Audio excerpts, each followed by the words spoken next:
Segunda carta aos Coríntios, capítulo 10. Dizem que eu sou humilde quando estou com vocês, mas duro quando estou longe. Pois eu, Paulo, faço este apelo a vocês em nome de Cristo, que foi carinhoso e bondoso. Quando eu for aí, não me obriguem a ser duro, pois eu tenho certeza de que posso agir com dureza contra os que afirmam que fazemos as coisas por motivos humanos. É claro que somos humanos, mas não lutamos por motivos humanos. As armas que usamos na nossa luta não são do mundo. São armas poderosas de Deus, capazes de destruir fortalezas. E assim destruímos ideias falsas e também todo orgulho humano que não deixa que as pessoas conheçam a Deus. Dominamos todo o pensamento humano e fazemos com que ele obedeça a Cristo. E quando vocês provarem que são obedientes, estaremos prontos para castigar qualquer desobediência. Vocês julgam as coisas pela aparência. Se uma pessoa tem certeza de que pertence a Cristo, deve pensar de novo a respeito disso, pois nós também pertencemos a Cristo, tanto quanto essa pessoa. O Senhor Jesus me deu autoridade sobre vocês, não para destruí-los, mas para fazê-los crescer espiritualmente. E embora eu tenha me orgulhado um pouco demais da minha autoridade, não tenho nada de que me envergonhar. Não quero que pareça que estou tentando assustar vocês com as minhas cartas. Alguém vai dizer, as cartas de Paulo são severas e duras, mas quando ele está conosco, é tímido, e quando fala, é um fracasso. Porém, essa pessoa deve saber que não existe diferença entre o que escrevemos nas cartas quando estamos longe e o que fazemos quando estamos aí com vocês. É claro que não nos atrevemos a nos igualar ou a nos comparar com aqueles que pensam que são tão importantes. Como são ignorantes. Primeiro, eles resolvem quais as medidas que irão usar para se medir e depois eles se julgam de acordo com essas mesmas medidas. Nós não vamos nos orgulhar além de certos limites. Deus é quem põe os limites no nosso campo de trabalho e Ele nos deixou chegar até vocês em Corinto. Desde que vocês estão dentro desses limites, não fomos além deles quando chegamos até aí levando o Evangelho de Cristo. Assim, não nos orgulhamos do trabalho que outros têm feito em lugares que vão além dos limites que Deus nos deu.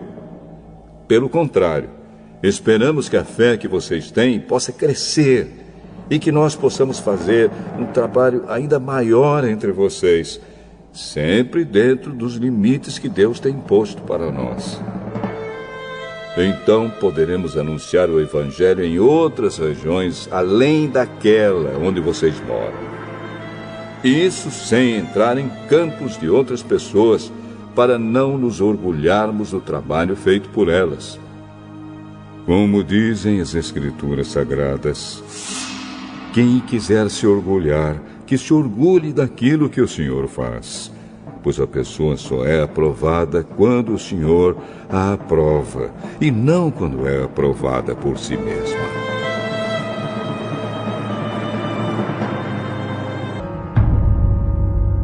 O rei Joaquim cobrou do povo um imposto de acordo com as posses deles, a fim de juntar a prata e o ouro necessários para pagar o que o rei do Egito havia exigido. Joaquim tinha 25 anos de idade quando se tornou rei de Judá. Ele governou 11 anos em Jerusalém. A mãe dele se chamava Zebida e era filha de Pedaías, da cidade de Ruma. Seguindo o exemplo dos seus antepassados, Joaquim fez coisas erradas que não agradam a Deus, o Senhor.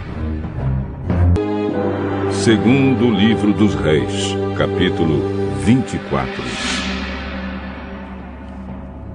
Durante o reinado de Jeoaquim, o rei Nabucodonosor da Babilônia invadiu Judá. E durante 3 anos Jeoaquim foi dominado por ele. Mas depois se revoltou. Para destruir Judá, o Senhor Deus fez conforme tinha dito pelos seus servos, os profetas. Isto é, ele mandou contra Jeoaquim bandos armados de babilônios, sírios, moabitas e amonitas. Isso aconteceu com Judá por ordem do Senhor, para expulsar o povo de Judá da sua presença, por causa de todos os pecados que o rei Manassés havia cometido, e principalmente por causa de todas as pessoas inocentes que ele havia matado. O Senhor não quis perdoar Manassés por esse pecado. Tudo o que Jeoaquim fez está escrito na história dos reis de Judá. Jeoaquim morreu, e o seu filho Joaquim ficou no lugar dele como rei. O rei do Egito nunca mais saiu da sua terra com o seu exército, pois o rei da Babilônia havia conquistado todas as terras que tinham sido do Egito, desde o rio Eufrates até a fronteira norte do Egito. Joaquim tinha 18 anos de idade quando se tornou rei de Judá. Ele governou 3 meses em Jerusalém. A mãe dele se chamava Neusta e era filha de Eunatã, de Jerusalém. Seguindo o exemplo do seu pai, Joaquim fez coisas erradas que não agradam a Deus, o Senhor. Foi durante o reinado de Joaquim que o exército da Babilônia, comandado pelos oficiais do rei Nabucodonosor, marchou contra Jerusalém e cercou a cidade. Enquanto a cidade estava cercada, o próprio rei Nabucodonosor foi até lá, e o rei Joaquim, a sua mãe, os seus filhos, os seus oficiais e os funcionários do palácio se entregaram aos babilônios. No 8º ano do reinado de Nabucodonosor, ele levou Joaquim como prisioneiro. Também levou para a Babilônia todos os tesouros do templo e do palácio. Conforme o Senhor tinha dito, Nabucodonosor quebrou todos os objetos de ouro que o rei Salomão tinha feito para serem usados no templo. Nabucodonosor levou como prisioneiros toda a gente de Jerusalém, todos os príncipes e todos os cidadãos mais importantes, 10.000 pessoas ao todo. Levou também todos os artesãos, incluindo os ferreiros. Ficaram em Judá somente as pessoas mais pobres. Nabucodonosor levou Joaquim para a Babilônia como prisioneiro, junto com a mãe dele, as suas esposas, os seus oficiais e as pessoas mais importantes de Judá.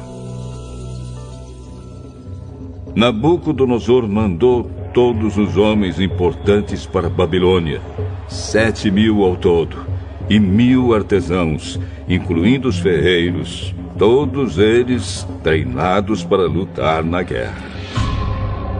Nabucodonosor colocou Matanias, o tio de Joaquim, como rei de Judá, e mudou o nome dele para Zedequias.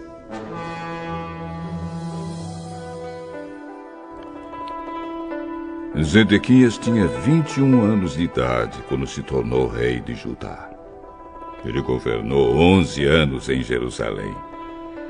A mãe dele se chamava Amutal e era filha de Jeremias, da cidade de Líbina.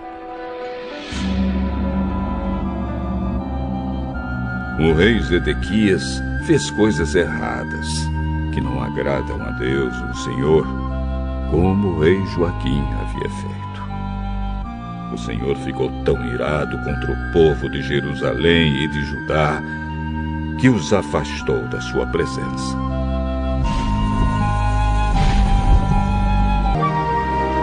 Abacuque, capítulo 1.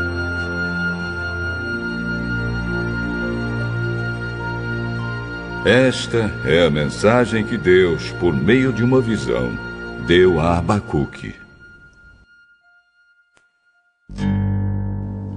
Ó Senhor Deus, até quando clamarei pedindo ajuda e tu não me atenderás?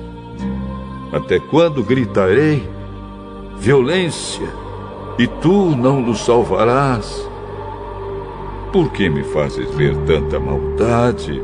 Por que toleras a injustiça?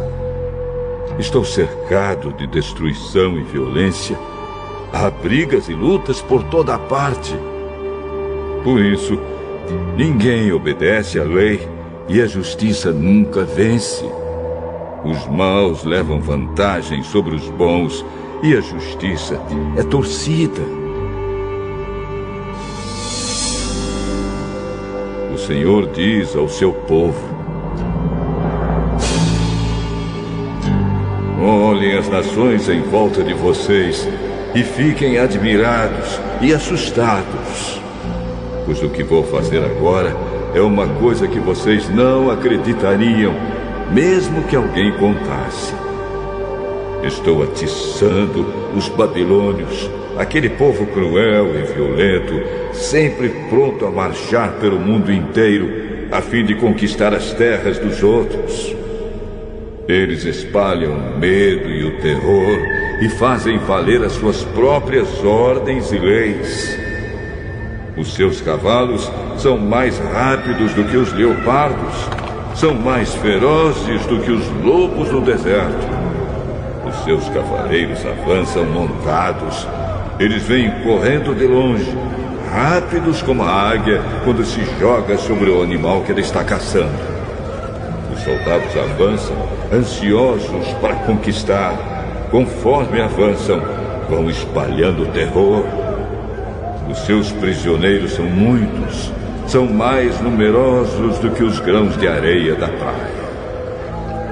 Os soldados babilônios zombam dos reis e caçoam dos governadores.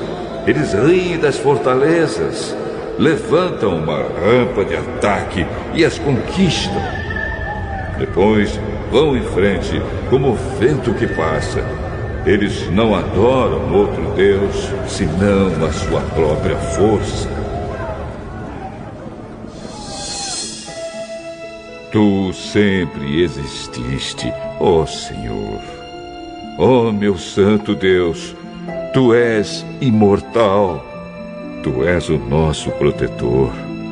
Ó Senhor, tu escolheste os babilônios e lhes deste forças para nos castigar. Mas como podes tolerar esses traidores, essa gente má? Os teus olhos são puros demais para olhar o mal. Tu não suportas ver as pessoas cometendo maldades. Como é, então, que ficas calado quando esses malvados matam pessoas que são melhores do que eles? Por que tratas os seres humanos como se fossem peixes, como se fossem animais que não têm chefe? Pois os babilônios pegam outros povos como os pescadores pegam peixes. Com seus anzóis e redes, pegam os povos e os arrastam para a terra. Aí se alegram e ficam contentes. Oferecem sacrifícios às redes e apresentam ofertas aos anzóis, pois é por causa deles que os pescadores ficam ricos e têm muito o que comer. Será que os babilônios nunca deixarão de lutar e, sem dó nem piedade, continuarão a matar os povos?